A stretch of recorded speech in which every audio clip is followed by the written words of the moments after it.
ನಮಸ್ಕಾರ ಸ್ನೇಹಿತರೆ, ಹೇಗಿದ್ದೀರಾ? ಎಲ್ಲರೂ ಚೆನ್ನಾಗಿದ್ದಾರೆ ಅಂದ್ಕೊಂಡಿದ್ದೀನಿ ಸ್ನೇಹಿತರೆ. ಎಲ್ರಿಗೂ SPB ಮೀಡಿಯಾದ ಮತ್ತೊಂದು ವಿಡಿಯೋಗೆ ತಮಗೆಲ್ಲರಿಗೂ ಸುಸ್ವಾಗತ ಸ್ನೇಹಿತರೆ. 2025ರ ಈ ವರ್ಷದಲ್ಲಿ ಈ ಜೂನ್ ತಿಂಗಳಿನಲ್ಲಿ ಈ ಮಕರ ರಾಶಿಯವರಿಗೆ ಏನೆಲ್ಲ ಅದೃಷ್ಟ ಒಳೆಯಲಿದೆ, ಜೂನ್ 15 ಕಳೆದ ನಂತರ ಜೂನ್ 22ರಿಂದ ಏನೆಲ್ಲ ಬದಲಾವಣೆಯನ್ನು ಕಾಣಲಿದ್ದೀರಿ, ನಿಮ್ಮ ಆರೋಗ್ಯ, ಶಿಕ್ಷಣ, ಉದ್ಯೋಗ, ಆರ್ಥಿಕ ಸ್ಥಿತಿ, ಕುಟುಂಬ ಮತ್ತು ವ್ಯಾಪಾರಕ್ಕೆ ಸಂಬಂಧಪಟ್ಟಂತೆ ಏನೆಲ್ಲ ಗೋಚರ ಫಲಗಳು ಲಭಿಸಲಿದೆ, ಯಾವುದರಲ್ಲಿ ಶುಭವಾಗಲಿದೆ, ಯಾವುದರಲ್ಲಿ ಬಹಳ ಎಚ್ಚರಿಕೆಯನ್ನು ವಹಿಸಬೇಕು, ಹಾಗೆಯೇ ಗ್ರಹಗಳ ಸಂಚಾರ ಈ ಮಕರ ರಾಶಿಯವರಿಗೆ ಹೇಗಿರಲಿದೆ ಎಂಬುದರ ಸಂಪೂರ್ಣ ಮಾಹಿತಿಯನ್ನು ತಿಳಿಸ್ಕೊಡ್ತಾ ಹೋಗ್ತಾನೆ ಸ್ನೇಹಿತರೆ. ಆದ್ದರಿಂದ ವಿಡಿಯೋನ ಸ್ಕಿಪ್ ಮಾಡದೆ ಇಲ್ಲಿಂದ ಕೊನೆ ತನಕ ನೋಡ್ತಾ ಹೋಗಿ. ಓಡಿಸಿ ವಿಡಿಯೋ ನೋಡೋದ್ರಿಂದ ನಿಮಗೆ ಅಷ್ಟು ಇನ್ಫಾರ್ಮೇಷನ್ ಅರ್ಥ ಆಗೋದಿಲ್ಲ ಸ್ನೇಹಿತರೆ. ಸೊ ಫಸ್ಟಿಂದ ಎಂಡ್ ತನಕ ವಿಡಿಯೋನ ವಾಚ್ ಮಾಡಿ. ಹಾಗೆ ನಮ್ಮ ಈ ವಿಡಿಯೋ ಇಷ್ಟ ಆಗಿತ್ತು ಅಂದರೆ ವಿಡಿಯೋಗೆ ಒಂದು ಲೈಕ್ ಕೊಡಿ ಸ್ನೇಹಿತರೆ. ಯಾರಿನ್ನೂ ಚಾನಲ್ನ ಸಬ್ಸ್ಕ್ರೈಬ್ ಮಾಡ್ಕೊಳ್ಳದೆ ವಿಡಿಯೋನ ನೋಡ್ತಿದ್ದೀರಾ ಅವರು ಈಗಲೇ ಸಬ್ಸ್ಕ್ರೈಬ್ ಮಾಡ್ಕೊಳ್ಳಿ. ಸಬ್ಸ್ಕ್ರೈಬ್ ಮಾಡ್ಕೊಂಡು ಪ್ರತಿನಿತ್ಯ ವಿಡಿಯೋನ ವಾಚ್ ಮಾಡ್ತಿರೋರಿಗೆ ಥ್ಯಾಂಕ್ ಯು ಸೋ ಮಚ್ ಅಂತ ಹೇಳ್ತಾ, ಇನ್ನು ತಡ ಮಾಡೋದು ಬೇಡ ಸ್ನೇಹಿತರೆ. ಜೂನ್ 15 ಕಳೆದ ನಂತರ ಜೂನ್ 22ರಿಂದ ಏನೆಲ್ಲ ಬದಲಾವಣೆಯನ್ನು ಕಾಣಲಿದೆ ಅಂತ ಈಗ ಒಂದೊಂದಾಗಿ ತಿಳಿಸ್ಕೊಡ್ತಾ ಹೋಗ್ತೇನೆ. ಗಮನವಿಟ್ಟು ನೋಡ್ತಾ ಹೋಗಿ ಸ್ನೇಹಿತರೆ. ಮೊದಲನೇದಾಗಿ ಮಕರ ರಾಶಿ ರಾಶಿ ಚಕ್ರದ 10ನೇ ರಾಶಿಯಾಗಿರ್ತದೆ ಸ್ನೇಹಿತರೆ. ಇದು ರಾಶಿಯ 270ರಿಂದ 300 ಡಿಗ್ರಿಗಳ ವ್ಯಾಪ್ತಿಯಲ್ಲಿ ಹರಡಿದೆ. ಉತ್ತರಾಷಾಢ ನಕ್ಷತ್ರ 2, 3, 4ನೇ ಪಾದಗಳು, ಶ್ರಾವಣ ನಕ್ಷತ್ರ 4 ಪಾದಗಳು, ಧನಿಷ್ಠ ನಕ್ಷತ್ರ 1 ಮತ್ತು 2ನೇ ಪಾದದ ಅಡಿಯಲ್ಲಿ ಜನಿಸಿದವರು ಈ ಮಕರ ರಾಶಿಯ ವ್ಯಾಪ್ತಿಗೆ ಬರ್ತಾ ಹೋಗ್ತಾರೆ ಸ್ನೇಹಿತರೆ. ಈ ರಾಶಿಯ ಅಧಿಪತಿ ಶನಿ ಆಗಿರ್ತಾರೆ ಸ್ನೇಹಿತರೆ.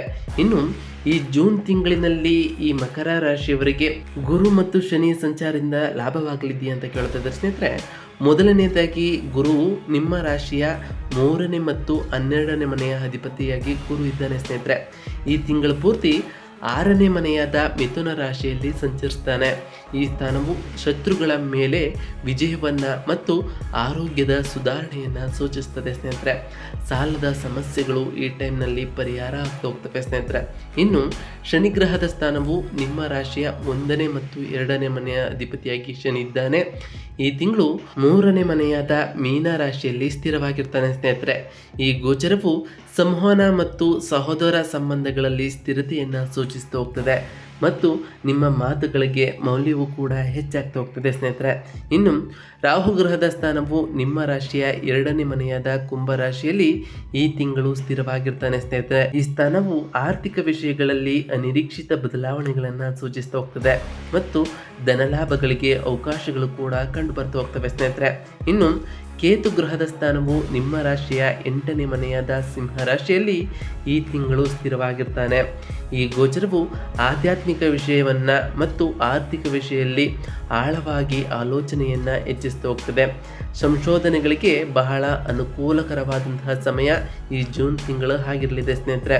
ಇನ್ನು ಮಂಗಳ ಗ್ರಹದ ಸ್ಥಾನವು ನಿಮ್ಮ ರಾಶಿಯ 4ನೇ ಮತ್ತು 11ನೇ ಮನೆಯ ಅಧಿಪತಿಯಾಗಿ ಮಂಗಳನು ಇದ್ದಾನೆ. 8ನೇ ಮನೆಯಾದ ಸಿಂಹ ರಾಶಿಗೆ ಶನಿವಾರ ಜೂನ್ 2ರಂದು ಈಗಾಗಲೇ ಪ್ರವೇಶಿಸಿದ್ದಾನೆ ಸ್ನೇಹಿತರೆ. ಈ ಗೋಚರವು ಆರ್ಥಿಕ ವಿಷಯಗಳಲ್ಲಿ ಜಾಗರೂಕತೆ ಮತ್ತು ಆರೋಗ್ಯದ ಮೇಲೆ ಗಮನವನ್ನು ಸೂಚಿಸ್ತದೆ ಸ್ನೇಹಿತರೆ. ಅನಿರೀಕ್ಷಿತ ಖರ್ಚುಗಳು ಈ ಟೈಮ್ನಲ್ಲಿ ಬರಬಹುದು ಸ್ನೇಹಿತರೆ. ಇನ್ನು ಶುಕ್ರ ಗ್ರಹದ ಸ್ಥಾನವು ನಿಮ್ಮ ರಾಶಿಯ 5ನೇ ಮತ್ತು 10ನೇ ಮನೆಯ ಅಧಿಪತಿಯಾಗಿ ಶುಕ್ರನು ಇದ್ದಾನೆ. ಈ ತಿಂಗಳ ಆರಂಭದಲ್ಲಿ 5ನೇ ಮನೆಯಾದ ವೃಷಭ ರಾಶಿಯಲ್ಲಿ ಇರ್ತಾನೆ. ನಂತರ ಭಾನುವಾರ 29 ಜೂನ್ 2025ರಂದು 6ನೇ ಮನೆಯಾದ ಮಿಥುನ ರಾಶಿಗೆ ಪ್ರವೇಶಿಸುತ್ತಾನೆ ಸ್ನೇಹಿತರೆ. ಈ ಗೋಚರವು ಸೃಜನಾತ್ಮಕ ಚಟುವಟಿಕೆಗಳಲ್ಲಿ ಯಶಸ್ಸನ್ನು ಮತ್ತು ವೃತ್ತಿ ಜೀವನದ ಅವಕಾಶಗಳನ್ನು ಹೆಚ್ಚಿಸ್ತಾ ಹೋಗ್ತದೆ. ಸಂತಾನಕ್ಕೆ ಇದು ಉತ್ತಮವಾದಂತಹ ಸಮಯ ಇದಾಗಿರ್ತದೆ ಸ್ನೇಹಿತರೆ. ಇನ್ನು ಬುಧ ಗ್ರಹದ ಸ್ಥಾನವು ನಿಮ್ಮ ರಾಶಿಯ 6ನೇ ಮತ್ತು 9ನೇ ಮನೆಯ ಅಧಿಪತಿಯಾಗಿ ಬುಧನು ಇದ್ದಾನೆ. 6ನೇ ಮನೆಯಾದ ಮಿಥುನ ರಾಶಿಗೆ ಶುಕ್ರವಾರ 6 ಜೂನ್ 2025ರಂದು ಪ್ರವೇಶಿಸಿದ್ದಾನೆ. ನಂತರ ಭಾನುವಾರ 22 ಜೂನ್ 2025ರಂದು 7ನೇ ಮನೆಯಾದ ಕಟಕ ರಾಶಿಯಲ್ಲಿ ಸಂಚರಿಸ್ತಾನೆ. ಈ ಗೋಚರದಿಂದಾಗಿ ವೃತ್ತಿ ಜೀವನ ಮತ್ತು ಪಾಲುದಾರಿಕೆ ಸಂಬಂಧಗಳಲ್ಲಿ ಸಂವಹನ ಕೌಶಲ್ಯಗಳು ಸುಧಾರಿಸ್ತಾ ಹೋಗ್ತವೆ. ವ್ಯಾಪಾರಕ್ಕೆ ಸಂಬಂಧಪಟ್ಟಂತೆ ಹೊಸ ಒಪ್ಪಂದಗಳಿಗೆ ಅವಕಾಶಗಳು ಕೂಡ ಲಭ್ಯವಾಗ್ತಾ ಹೋಗ್ತವೆ ಸ್ನೇಹಿತರೆ. ಇನ್ನು ಸೂರ್ಯ ಗ್ರಹದ ಸ್ಥಾನವು ನಿಮ್ಮ ರಾಶಿಯ 8ನೇ ಮನೆಯಾದ ಅಧಿಪತಿಯಾಗಿ ಸೂರ್ಯನು ಇರೋದ್ರಿಂದ 6ನೇ ಮನೆಯಾದ ಮಿಥುನ ರಾಶಿಗೆ ಅಂದರೆ ಭಾನುವಾರ ನಿನ್ನೆ 15 ಜೂನ್ 2025ರಂದು ಈಗಾಗಲೇ ಪ್ರವೇಶಿಸಿದ್ದಾನೆ. ಈ ಗೋಚರದಿಂದಾಗಿ ಶತ್ರುಗಳ ಮೇಲೆ ನೀವು ವಿಜಯವನ್ನು ಸಾಧಿಸಬಹುದಾಗಿದೆ ಮತ್ತು ಆರೋಗ್ಯದ ಮೇಲೆ ನಿಮ್ಮ ಗಮನವನ್ನು ಸೂಚಿಸಬೇಕಾಗಿರುತ್ತದೆ ಸ್ನೇಹಿತರೆ. ನ್ಯಾಯಾಲಯದಲ್ಲಿ ನಿಮ್ಮ ವ್ಯವಹಾರಗಳು ನಡೆಯುತ್ತಿದ್ದರೆ ಅದಕ್ಕೆ ವಿಜಯವೂ ಕೂಡ ಸಿಗಲಿದೆ ಸ್ನೇಹಿತರೆ. ಇನ್ನು ಒಟ್ಟಾರೆಯಾಗಿ ಈ ಜೂನ್ ತಿಂಗಳಿನಲ್ಲಿ ಏನೆಲ್ಲ ಫಲಾಫಲಗಳು ಸಿಗಲಿದೆ ಅಂತ ಕೇಳೋದಾದ್ರೆ ಸ್ನೇಹಿತರೆ, ಈ ಮಕರ ರಾಶಿಯವರಿಗೆ ಮಿಶ್ರ ಫಲಿತಾಂಶಗಳು ಈ ತಿಂಗಳಿನಲ್ಲಿ ಇರುತ್ತದೆ ಸ್ನೇಹಿತರೆ. ಸೂರ್ಯ, ಬುಧ ಮತ್ತು ಗುರು 6ನೇ ಮನೆಯಲ್ಲಿ ಸಂಚರಿಸುವುದರಿಂದಾಗಿ ವೃತ್ತಿ ಜೀವನದಲ್ಲಿ ಶತ್ರುಗಳ ಮೇಲೆ ವಿಜಯ ಮತ್ತು ಆರೋಗ್ಯದಲ್ಲಿ ಸುಧಾರಣೆ ಲಭಿಸುತ್ತದೆ ಸ್ನೇಹಿತರೆ. ಶುಕ್ರನು 5ನೇ ಮನೆಯಲ್ಲಿ ಇರುವುದರಿಂದ ಸೃಜನಾತ್ಮಕ ಚಟುವಟಿಕೆಗಳು ಮತ್ತು ವೃತ್ತಿ ಜೀವನದ ಅವಕಾಶಗಳು ಬಲಗೊಳ್ತಾ ಹೋಗ್ತವೆ. ಆದರೆ ಮಂಗಳ ಮತ್ತು ಕೇತು 8ನೇ ಮನೆಯಲ್ಲಿ ಇರೋದ್ರಿಂದ ಆರ್ಥಿಕ ಖರ್ಚುಗಳು ಮತ್ತು ಆರೋಗ್ಯದ ಮೇಲೆ ಜಾಗರೂಕತೆಯ ಅಗತ್ಯವಿರುತ್ತದೆ ಸ್ನೇಹಿತರೆ. ಶನಿ 3ನೇ ಮನೆಯಲ್ಲಿರೋದ್ರಿಂದ ಸಂವಹನ ಮತ್ತು ಸಹೋದರ ಸಂಬಂಧಗಳಲ್ಲಿ ಸ್ಥಿರತೆಯು ಮುಂದುವರಿತು ಹೋಗ್ತದೆ. ನೀವು ಈ ತಿಂಗಳು ಸವಾಲುಗಳನ್ನು ಧೈರ್ಯದಿಂದ ಎದುರಿಸ್ತಾ ಹೋಗ್ತೀರಿ ಸ್ನೇಹಿತರೆ. ಇನ್ನು ಈ ಜೂನ್ ತಿಂಗಳಿನಲ್ಲಿ ಈ ಮಕರ ರಾಶಿಯವರ ವೃತ್ತಿ ಜೀವನ ಹೇಗಿರಲಿದೆ ಅಂತ ಕೇಳೋದಾದರೆ, ಈ ತಿಂಗಳು ಮಿಶ್ರ ಫಲಿತಾಂಶಗಳನ್ನು ನೀಡ್ತದೆ. ಮೊದಲ 2 ವಾರಗಳಲ್ಲಿ ಬುಧನು 6ನೇ ಮನೆಯಲ್ಲಿರುವಾಗ ವೃತ್ತಿಯಲ್ಲಿ ಕೆಲವು ಸವಾಲುಗಳು ಮತ್ತು ಮೇಲಾಧಿಕಾರಿಗಳೊಂದಿಗೆ ತಪ್ಪು ತಿಳುವಳಿಕೆಗಳು ಈಗಾಗಲೇ ಉಂಟಾಗಿರ್ಬೋದು ಸ್ನೇಹಿತರೆ. ಸೂರ್ಯನು 6ನೇ ಮನೆಗೆ ಪ್ರವೇಶಿಸೋದ್ರಿಂದ ಅಂದರೆ ಜೂನ್ 15ರ ನಂತರ 3ನೇ ವಾರದಿಂದ ವೃತ್ತಿಯಲ್ಲಿ ಸಕಾರಾತ್ಮಕವಾದ ಬದಲಾವಣೆಗಳು ಕಂಡುಬರ್ತಾ ಹೋಗ್ತವೆ ಮತ್ತು ಸಹೋದ್ಯೋಗಿಗಳಿಂದ ಬೆಂಬಲವು ಕೂಡ ಲಭಿಸಲಿದೆ ಸ್ನೇಹಿತರೆ. ಗುರು 6ನೇ ಮನೆಯಲ್ಲಿ ಇರೋದ್ರಿಂದ ಸ್ಪರ್ಧಿಗಳ ಮೇಲೆ ವಿಜಯ ಮತ್ತು ವೃತ್ತಿಯಲ್ಲಿ ಪ್ರಗತಿಯೂ ಕೂಡ ಇರ್ತದೆ. ಕೆಲವರಿಗೆ ಬಡ್ತಿ, ಸಂಬಳ ಹೆಚ್ಚಳ ಅಥವಾ ಹೊಸ ಜವಾಬ್ದಾರಿಗಳು ಲಭಿಸಬಹುದು. ಬುಧನು 7ನೇ ಮನೆಗೆ ಪ್ರವೇಶಿಸೋದ್ರಿಂದ ಜೂನ್ 22ರಿಂದ ವೃತ್ತಿ ಸಂಬಂಧಿತ ಚರ್ಚೆಗಳು ಮತ್ತು ಪಾಲುದಾರಿಕೆ ಒಪ್ಪಂದಗಳು ಯಶಸ್ವಿಯಾಗ್ತಾ ಹೋಗ್ತವೆ ಸ್ನೇಹಿತರೆ. ಮಂಗಳನ ಪ್ರಭಾವದಿಂದ ಆವೇಶದಿಂದ ನಿರ್ಣಯಗಳನ್ನು ತೆಗೆದುಕೊಳ್ಳುವುದನ್ನು ನಿಲ್ಲಿಸಿ, ಇಲ್ಲದಿದ್ದರೆ ಸಹೋದ್ಯೋಗಿಗಳೊಂದಿಗೆ ಸಣ್ಣ ತಪ್ಪು ತಿಳುವಳಿಕೆಗಳು ಉಂಟಾಗ್ಬೋದು. ನಿಮ್ಮ ಶ್ರಮಕ್ಕೆ ತಕ್ಕಂತಹ ಮನ್ನಣೆಯೂ ಕೂಡ ಲಭಿಸಲಿದೆ ಸ್ನೇಹಿತರೆ. ಇನ್ನು ಈ ಜೂನ್ ತಿಂಗಳಿನಲ್ಲಿ ಈ ಮಕರ ರಾಶಿಯವರ ಆರ್ಥಿಕ ಸ್ಥಿತಿ ಹೇಗಿರಲಿದೆ ಅಂತ ಕೇಳೋದಾದರೆ, ಆರ್ಥಿಕವಾಗಿ ಈ ತಿಂಗಳು ಮಿಶ್ರ ಫಲಿತಾಂಶಗಳನ್ನು ನೀಡ್ತದೆ. ಶುಕ್ರನು 5ನೇ ಮನೆಯಲ್ಲಿರುವಾಗ ಅಂದರೆ ಈಗಾಗಲೇ ತಿಂಗಳ ಆರಂಭದಲ್ಲಿ ಹೂಡಿಕೆಯ ಮೂಲಕ ಲಾಭಗಳು ಮತ್ತು ಆದಾಯದ ಮೂಲಗಳು ಸ್ಥಿರವಾಗಿರ್ತವೆ. ಆದರೆ ಮಂಗಳ ಮತ್ತು ಕೇತು 8ನೇ ಮನೆಯಲ್ಲಿರೋದ್ರಿಂದ ಮೊದಲ 2 ವಾರಗಳಲ್ಲಿ ಕುಟುಂಬ ಸದಸ್ಯರ ಆರೋಗ್ಯ ಸಮಸ್ಯೆಗಳು ಅಥವಾ ಗೃಹ ಸಂಬಂಧಿತ ಖರ್ಚುಗಳು ಹೆಚ್ಚಾಗ್ಬೋದು. ರಾಹು 2ನೇ ಮನೆಯಲ್ಲಿರೋದ್ರಿಂದ ಆರ್ಥಿಕ ನಿರ್ಣಯಗಳಲ್ಲಿ ನಿರೀಕ್ಷಿತ ಬದಲಾವಣೆಗಳು ಉಂಟಾಗ್ಬೋದು ಸ್ನೇಹಿತರೆ. 3ನೇ ವಾರದಿಂದ ಶುಕ್ರನ ಗೋಚರ ಬದಲಾಗೋದ್ರಿಂದ ಅಂದರೆ ಜೂನ್ 29ರಿಂದ ಆರ್ಥಿಕ ಸ್ಥಿತಿ ನಿಮಗೆ ಸುಧಾರಿಸ್ತಾ ಹೋಗ್ತದೆ ಮತ್ತು ಇಂದಿನ ಹೂಡಿಕೆಗಳಿಂದ ಉತ್ತಮವಾದ ಲಾಭವೂ ಕೂಡ ಬರಲಿದೆ ಸ್ನೇಹಿತರೆ. ಮನೆ ಅಥವಾ ವಾಹನ ಖರೀದಿಗೆ 2ನೇ ವಾರದ ನಂತರ ಅಂದರೆ ಜೂನ್ 15ರಿಂದ 25ರ ತನಕ ಮಾಡುವುದು ಶ್ರೇಯಸ್ಕರವಾಗಿರ್ತದೆ. ಶನಿ 3ನೇ ಮನೆಯಲ್ಲಿರೋದ್ರಿಂದ ಅನಗತ್ಯವಾದ ಖರ್ಚುಗಳನ್ನು ನಿಯಂತ್ರಿಸಿ ಉಳಿತಾಯದ ಮೇಲೆ ಗಮನವನ್ನು ಹರಿಸಿ ಸ್ನೇಹಿತರೆ. ಇನ್ನು ಈ ತಿಂಗಳಿನಲ್ಲಿ ಕೌಟುಂಬಿಕ ಜೀವನ ಹೇಗಿರಲಿದೆ ಅಂತ ಕೇಳೋದಾದರೆ, ಕೌಟುಂಬಿಕವಾಗಿ ಈ ತಿಂಗಳು ಸಂತೋಷದಾಯಕವಾದ ಸಮಯವನ್ನು ನೀಡುತ್ತದೆ. ಶನಿ 3ನೇ ಮನೆಯಲ್ಲಿರೋದ್ರಿಂದ ಸಹೋದರ ಸಹೋದರಿಯರೊಂದಿಗೆ ಸಂಬಂಧಗಳು ಸ್ಥಿರವಾಗಿರ್ತವೆ ಮತ್ತು ಕುಟುಂಬ ಸದಸ್ಯರೊಂದಿಗೆ ಸಮಯ ಕಳೆಯುವುದರಿಂದ ಶಾಂತಿಯೂ ಕೂಡ ಲಭಿಸಲಿದೆ ಸ್ನೇಹಿತರೆ. ಶುಕ್ರನು 5ನೇ ಮನೆಯಲ್ಲಿರುವಾಗ ಸಂತಾನ ಸಂಬಂಧ ವಿಷಯಗಳಲ್ಲಿ ಸಕಾರಾತ್ಮಕತೆ ಇರುತ್ತದೆ. ಆದರೆ ನಿಮ್ಮ ಮಕ್ಕಳ ಆರೋಗ್ಯದ ಮೇಲೆ ಗಮನ ಅಗತ್ಯವಾಗಿರ್ತದೆ ಸ್ನೇಹಿತರೆ. ವಿಶೇಷವಾಗಿ ಬೇಸಿಗೆಯ ಶಾಖದಿಂದ ಅತಿಸಾರ ಅಥವಾ ಚರ್ಮದ ಸಮಸ್ಯೆಗಳು ಉಂಟಾಗ್ಬೋದು. ಜೀವನ ಸಂಗಾತಿ ತಮ್ಮ ಕ್ಷೇತ್ರದಲ್ಲಿ ಯಶಸ್ಸನ್ನು ಸಾಧಿಸ್ತಾರೆ.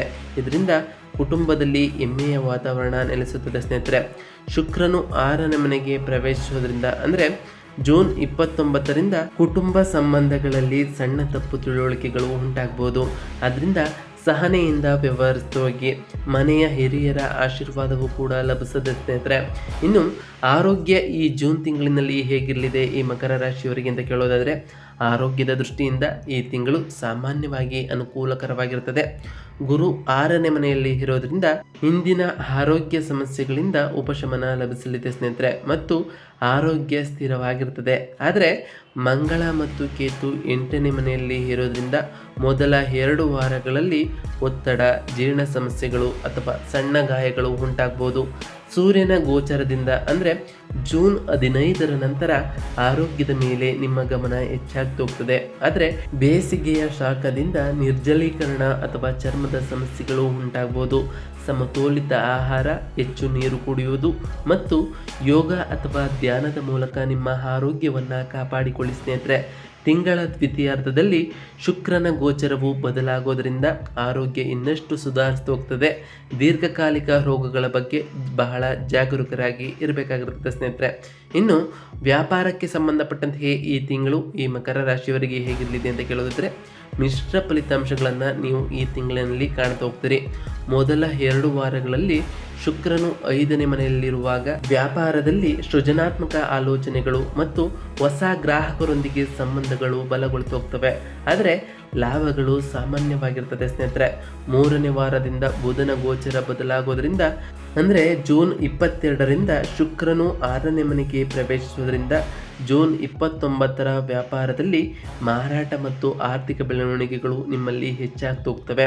ಹೊಸ ಉದ್ಯಮಗಳು ಅಥವಾ ಪಾಲುದಾರಿಕೆ ವ್ಯಾಪಾರವನ್ನು ಪ್ರಾರಂಭಿಸಲು ಬಯಸುವವರು 2ನೇ ವಾರದ ನಂತರ, ಅಂದರೆ ಜೂನ್ 15ರಿಂದ 25ರವರೆಗೆ ಮಾಡುವುದು ಶ್ರೇಯಸ್ಕರವಾಗಿರ್ತದೆ. ಮಂಗಳನ ಪ್ರಭಾವದಿಂದ ಆರ್ಥಿಕ ಖರ್ಚುಗಳು ಹೆಚ್ಚಾಗಬಹುದು. ಆದ್ದರಿಂದ ಹೂಡಿಕೆಗಳಲ್ಲಿ ಬಹಳ ಜಾಗರೂಕತೆಯಿಂದ ವಿಶ್ಲೇಷಿಸಿ ನಿಮ್ಮ ವ್ಯಾಪಾರ ತಂತ್ರಗಳಿಗೆ ಚುರುಕನ್ನು ನೀಡ್ತಾ ಹೋಗಿ ಸ್ನೇಹಿತರೆ. ಇನ್ನು ಈ ಜೂನ್ ತಿಂಗಳಿನಲ್ಲಿ ಶಿಕ್ಷಣ ಮತ್ತು ವಿದ್ಯಾರ್ಥಿಗಳಿಗೆ ಸಂಬಂಧಪಟ್ಟಂತೆ ಏನೆಲ್ಲ ಫಲಿತಾಂಶಗಳನ್ನು ಕಾಣಲಿದ್ದೀರಿ ಈ ಮಕರ ರಾಶಿಯವರು ಅಂತ ಕೇಳೋದಾದರೆ, ವಿದ್ಯಾರ್ಥಿಗಳಿಗೆ ಈ ತಿಂಗಳು ಮಿಶ್ರ ಫಲಿತಾಂಶಗಳನ್ನು ನೀಡ್ತದೆ. ಬುಧನು 6ನೇ ಮನೆಯಲ್ಲಿರುವಾಗ, ಅಂದರೆ ಜೂನ್ 6ರಿಂದ 22ರವರೆಗೆ ಸ್ಪರ್ಧಾತ್ಮಕ ಪರೀಕ್ಷೆಗಳಲ್ಲಿ ಸವಾಲುಗಳು ಎದುರಾಗ್ತಾ ಹೋಗ್ತವೆ ಮತ್ತು ಓದಿನ ಮೇಲೆ ಏಕಾಗ್ರತೆ ಕಡಿಮೆ ಆಗ್ಬೋದು ಸ್ನೇಹಿತರೆ. ಗುರು 6ನೇ ಮನೆಯಲ್ಲಿ ಇರೋದ್ರಿಂದ ವಿದ್ಯಾ ಸಂಬಂಧಿತ ಸಂಶೋಧನೆ ಅಥವಾ ಸೃಜನಾತ್ಮಕ ವಿಷಯಗಳಲ್ಲಿ ಪ್ರಗತಿಯು ಕೂಡ ಇರ್ತದೆ.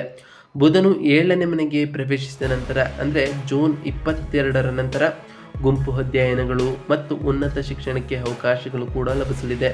ಶುಕ್ರನು 5ನೇ ಮನೆಯಲ್ಲಿರುವಾಗ ಸೃಜನಾತ್ಮಕ ವಿಷಯಗಳಲ್ಲಿ, ಕಲೆ, ಸಾಹಿತ್ಯ ವಿಷಯಗಳಲ್ಲಿ ಯಶಸ್ಸನ್ನು ನೀವು ಸಾಧಿಸಬಹುದಾಗಿದೆ. ಸ್ಪರ್ಧಾತ್ಮಕ ಪರೀಕ್ಷೆಗಳಿಗೆ ತಯಾರಿ ನಡೆಸುವಂತಹ ವಿದ್ಯಾರ್ಥಿಗಳಿಗೆ ಮೊದಲ 2 ವಾರಗಳಲ್ಲಿ ಕಠಿಣ ಶ್ರಮದಿಂದ ನೀವು ಓದಿಕೊಂಡಿದ್ರೆ ಆದರೆ ನಿರೀಕ್ಷಿತ ಯಶಸ್ಸನ್ನು ನೀವು ಕಾಣಬಹುದಾಗಿದೆ.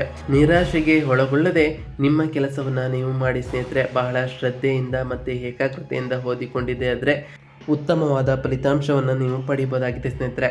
ಇನ್ನು ಈ ಜೂನ್ ತಿಂಗಳಿನಲ್ಲಿ ಈ ಮಕರ ರಾಶಿಯವರಿಗೆ ನಾವು ತಿಳಿಸ್ಕೊಡುವಂತಹ ಸರಳ ಪರಿಹಾರಗಳೇನು ಅಂತ ಕೇಳೋದಾದ್ರೆ ಸ್ನೇಹಿತರೆ, ಪ್ರತಿ ಶನಿವಾರದಂದು ಶನಿದೇವರಿಗೆ ಎಳ್ಳೆಣ್ಣೆಯನ್ನು ದಾನ ಮಾಡೋದರಿಂದ ವೃತ್ತಿ ಮತ್ತು ಆರ್ಥಿಕ ಸಮಸ್ಯೆಗಳು ಕಡಿಮೆ ಆಗ್ತಾ ಹೋಗ್ತವೆ ಸ್ನೇಹಿತರೆ. ವೃತ್ತಿಯಲ್ಲಿ ಸ್ಥಿರತೆಯು ಕೂಡ ಲಭಿಸಲಿದೆ ಸ್ನೇಹಿತರೆ. ಪ್ರತಿ ಶನಿವಾರ ಶನಿದೇವರ ದೇವಾಲಯಕ್ಕೆ ತೆರಳಿ ಶನಿದೇವರಿಗೆ ಪ್ರಿಯವಾದಂತಹ ಕಪ್ಪು ಎಳ್ಳಿನ ಬತ್ತಿಯನ್ನು ಹಚ್ಚೋದ್ರಿಂದ ಕೂಡ ನಿಮಗೆ ಆ ಶನಿದೇವರ ಸಕಾರಾತ್ಮಕ ಪ್ರಭಾವಕ್ಕೆ ನೀವು ಒಳಗಾಗ್ಬೋದು ಸ್ನೇಹಿತರೆ. ಹಾಗೆಯೇ ಶುಕ್ರವಾರದಂದು ಲಕ್ಷ್ಮೀ ದೇವಿಗೆ ಕಮಲದ ಹೂವುಗಳನ್ನು ಅರ್ಪಿಸೋದ್ರಿಂದ ಸೃಜನಾತ್ಮಕ ಚಟುವಟಿಕೆಗಳಲ್ಲಿ ಯಶಸ್ಸು ಕೂಡ ತರ್ತಾ ಹೋಗ್ತದೆ ಮತ್ತು ನಿಮ್ಮ ಐಶ್ವರ್ಯ ಅಂತಸ್ತು ಕೂಡ ಲಭಿಸಲಿದೆ ಸ್ನೇಹಿತರೆ. ಮಂಗಳವಾರಗಳಂದು ಹನುಮಾನ್ ಚಾಲಿಸವನ್ನು ಪಠಿಸೋದ್ರಿಂದ ಆರೋಗ್ಯದ ಸಮಸ್ಯೆಗಳನ್ನು ನಿವಾರಿಸಬಹುದು ಮತ್ತು ನಿಮ್ಮ ಆತ್ಮವಿಶ್ವಾಸವೂ ಕೂಡ ಹೆಚ್ಚಾಗ್ತಾ ಹೋಗ್ತದೆ ಸ್ನೇಹಿತರೆ. ಹಾಗೆಯೇ ಪ್ರತಿ ಗುರುವಾರದಂದು ಓಂ ಗುರುವೇ ನಮಃ ಎಂಬ ಮಂತ್ರವನ್ನು ಜಪಿಸಿ ಸ್ನೇಹಿತರೆ. ಇದರಿಂದ ಆ ಗುರುದೇವರ ಆಶೀರ್ವಾದಕ್ಕೆ ನೀವು ಪಾತ್ರರಾಗ್ತೀರಿ ಸ್ನೇಹಿತರೆ. ಹಾಗೆಯೇ ಪ್ರತಿ ಶನಿವಾರ ಸಾಧ್ಯವಾದಷ್ಟು ಬಡವರಿಗೆ ದಾನವನ್ನು ಮಾಡಿ ಸ್ನೇಹಿತರೆ. ಇದರಿಂದ ಶನಿದೇವರ ಕೃಪೆಗೆ ನೀವು ಪಾತ್ರರಾಗ್ತೀರಿ ಸ್ನೇಹಿತರೆ. ನಾವು ತಿಳಿಸ್ಕೊಟ್ಟಿರುವಂತಹ ಈ ಸರಳ ಪರಿಹಾರಗಳನ್ನು ನೀವು ಮಾಡಿದ್ದೆ ಆದರೆ ನಿಮ್ಮ ಜೀವನದಲ್ಲಿ ಸಾಕಷ್ಟು ಬದಲಾವಣೆಯನ್ನು ಕಾಣಬಹುದು ಸ್ನೇಹಿತರೆ. ಹಾಗೆಯೇ ನಿಮ್ಮ ಕುಟುಂಬ ಜೀವನವೂ ಕೂಡ ಸಂತೋಷಮಯವಾಗಿರ್ತದೆ ಸ್ನೇಹಿತರೆ. ಇದಾಗಿತ್ತು ಇವತ್ತಿನ ಒಂದು ವಿಡಿಯೋ ಸ್ನೇಹಿತರೆ. ವಿಡಿಯೋ ಇಷ್ಟ ಆಗಿತ್ತು ಅಂದರೆ ವಿಡಿಯೋಗೆ ಒಂದು ಲೈಕ್ ಕೊಡಿ. ಯಾರೇನೂ ಚಾನಲ್ನ ಸಬ್ಸ್ಕ್ರೈಬ್ ಮಾಡ್ಕೊಂಡಿಲ್ಲ ಅವರು ಈಗಲೇ ಸಬ್ಸ್ಕ್ರೈಬ್ ಮಾಡ್ಕೊಳ್ಳಿ ಸ್ನೇಹಿತರೆ. ಸಬ್ಸ್ಕ್ರೈಬ್ ಮಾಡಿಕೊಂಡು ಪ್ರತಿನಿತ್ಯ ವಿಡಿಯೋನ ವಾಚ್ ಮಾಡ್ತಿರೋರಿಗೆ ಥ್ಯಾಂಕ್ ಯು ಸೋ ಮಚ್ ಅಂತ ಹೇಳ್ತಾ, ಹಾಗೆ ಕಮೆಂಟ್ನಲ್ಲಿ ಓಂ ಶನೈಶ್ವರಾಯ ನಮಃ ಓಂ ಗುರುವೇ ನಮಃ ಎಂದು ಕಮೆಂಟ್ ಮಾಡಿ ಸ್ನೇಹಿತರೆ. ಆ ಶನಿ ದೇವರು ಮತ್ತು ಗುರುದೇವರು ನಿಮಗೆ ಆಯುಷ್ಯ ಆರೋಗ್ಯ ಸಮೃದ್ಧಿಯನ್ನು ಕೊಟ್ಟು ಕಾಪಾಡಲಿ ಅಂತ ದೇವರಲ್ಲಿ ಕೇಳ್ಕೊಳ್ತಾ ಇವತ್ತಿನ ಒಂದು ವಿಡಿಯೋನ ಮುಗಿಸಿದ್ದೀನಿ ಸ್ನೇಹಿತರೆ. ಸಿಗ್ತೀನಿ ಮತ್ತೊಂದು ವಿಡಿಯೋದೊಂದಿಗೆ. Thank you for watching.